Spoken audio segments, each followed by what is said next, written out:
It's not often that life takes a sudden turn, but for Jake Sully, a handicapped war veteran living a monotonous existence in the States, that's exactly what happens. As he spends his days regretting his choices, getting into bar fights, and longing for his past glory days, he never could have imagined what was in store for him. But when officials approach him with the devastating news that his twin brother, Tom, has been murdered, Jake's world is turned upside down. And yet, even in the midst of this tragedy, an opportunity presents itself. The officials want to hire him to complete Tom's unfinished work.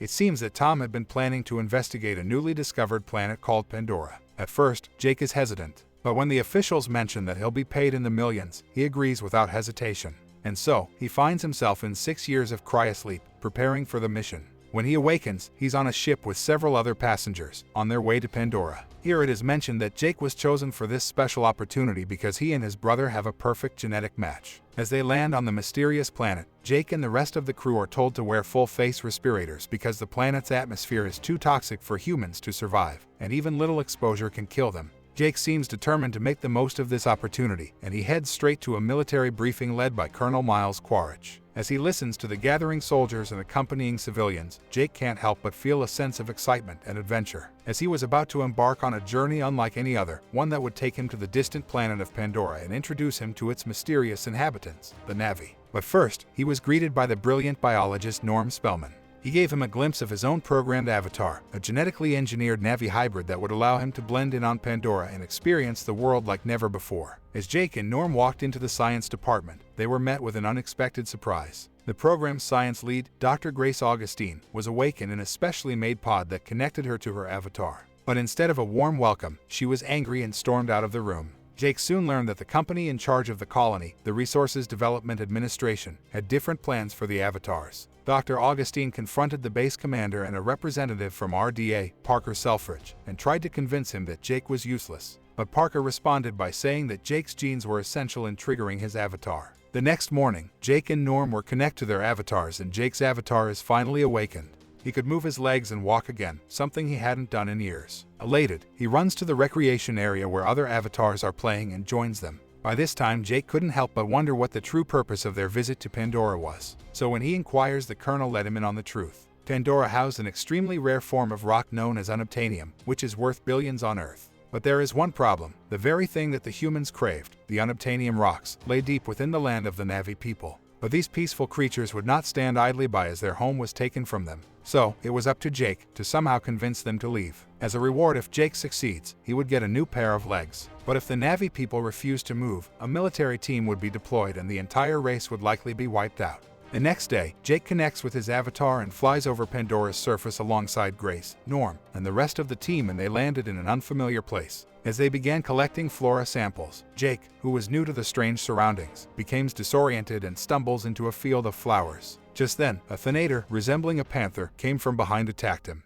Jake somehow managed to save himself by diving into a waterfall, with the Thanator roaring above him. His crew searched for him for some time, but they soon left when it started getting dark. At night, Jake could be seen preparing a spear from a wooden stick. Meanwhile, a female Navi watched him from above. As she raised her bow, ready to shoot the intruder, a strange and radiant being descended upon her weapon. Suddenly, a pack of viper wolves attacked Jake, and it appeared as though his fate was sealed. But to his surprise, the female Navi stepped forward to defend him, chasing the wolves away. However, her actions did not mean she was pleased with Jake, as she instructed him to return to his own land. Despite her orders, Jake persisted in following her, requesting that she teach him the skills necessary for survival. Initially, the Navi was unwilling to assist him, but when a group of the same glowing entities from before landed on Jake's body, her opinion of him changed, and she brought him to her home, to Amatikayan, and she introduced herself as Neytiri. Upon arriving at Amatikayan, Jake was met with hostility from the Navi people, particularly Neytiri's fiancé and heir to the throne, Sute, who demanded Jake's execution.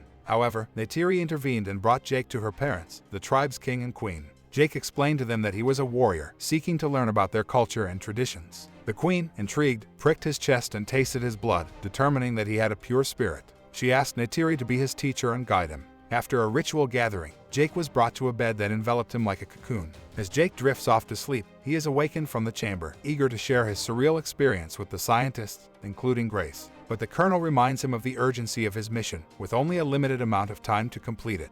In the morning, Jake records a video log detailing his experiences and progress. He speaks of his avatar's training with Neytiri, including the day she encourages him to choose a scoun, a peculiar-looking animal, as his means of transportation. Initially hesitant, Jake ultimately agrees and attaches his neural cue to the scoun's antenna, learning to maneuver it with ease. Human Jake later informs the Colonel and Parker of the home tree, the Navi's residence, and the valuable unobtainium deposit beneath it. The Colonel sees this as an opportunity to destroy the tree, but Jake pleads to be given the chance to negotiate with the Navi and convince them to leave peacefully. Grace, meanwhile, discovers Jake's manipulation and decides to relocate him to the secluded Hallelujah Mountains, a sacred location of floating islands to the Navi. Grace's true intentions are revealed, as she is only on Pandora to research the land and has no interest in the unobtainium rocks. As Jake and Neytiri fly on their scouns, they are suddenly pursued by a Torok, a vibrant flying monster that preys on anything that flies. Luckily, they manage to escape to the safety of the home tree, where Neytiri shows Jake the remains of a previous Torok.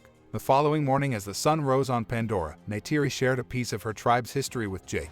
She told him of her great-grandfather, who had once ridden a Torok in order to unite the 5 Navi tribes during a difficult time.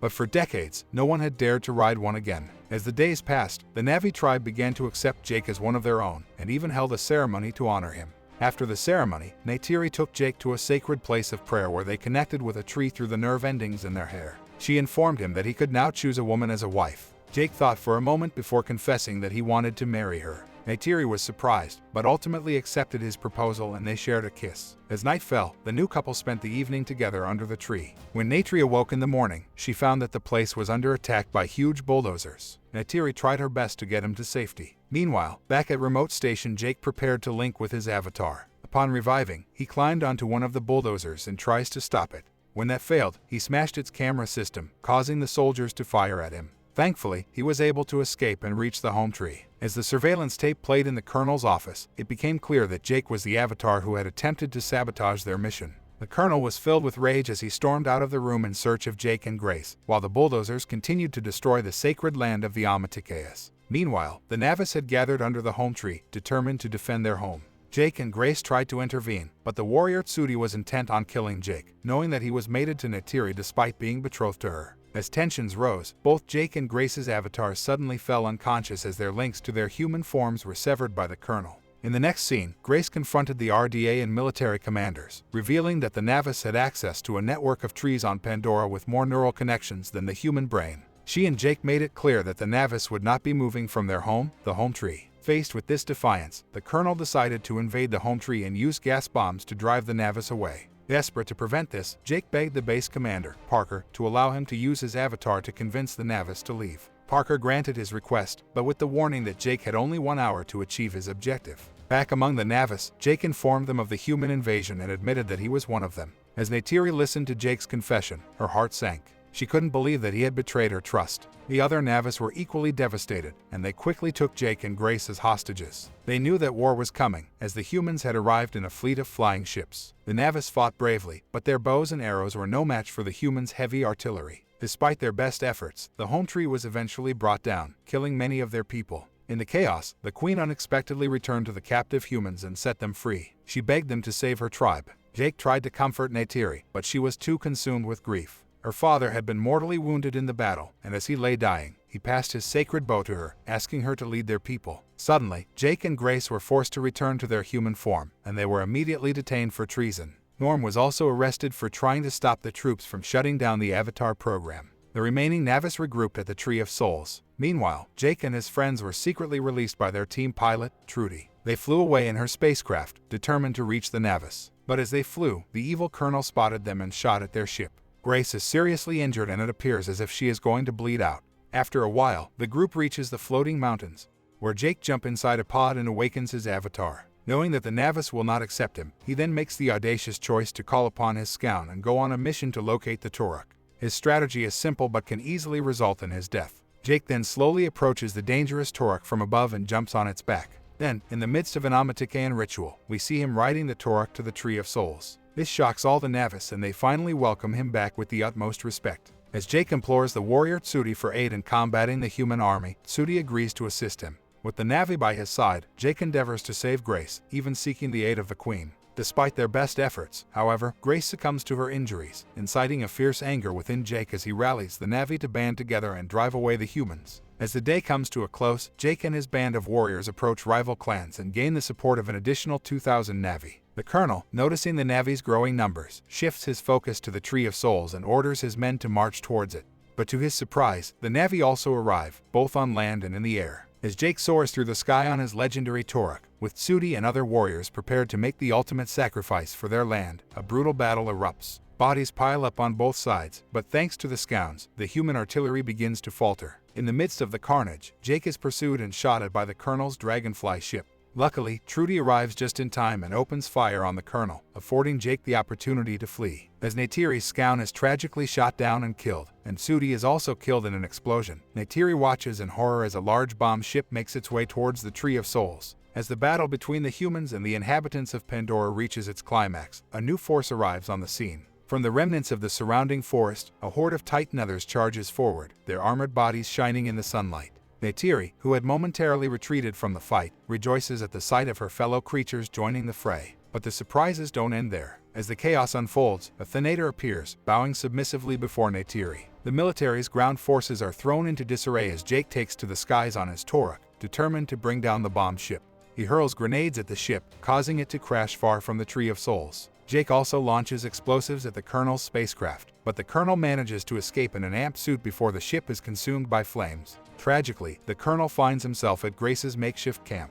He attempts to shut down Jake's avatar pod, but as he does, the Thanator that Neytiri had linked with attacks him. To everyone's surprise, the Colonel successfully kills the creature, trapping Neytiri underneath it. But before he can deal the final blow to Neytiri, Jake arrives on the scene in his avatar form. The two engage in a fierce battle, but the Colonel seems to have the upper hand. Just as he is about to deliver the killing blow, Neytiri rises from beneath the Thanator's body and fires an arrow at the Colonel, impaling him in the chest. Without hesitation, she fires a second arrow, which instantly kills the Colonel. Jake's pod is badly damaged as he struggles to catch his breath and put on his mask. Jake is in dire need of assistance. Fortunately, Neytiri is there to lend a hand, helping him secure the mask and taking a closer look at his human form for the first time. The movie ends as Jake signs off on his final video log, leaving a message for the audience. He explains that he has been chosen to undergo a permanent transfer of consciousness into his avatar form.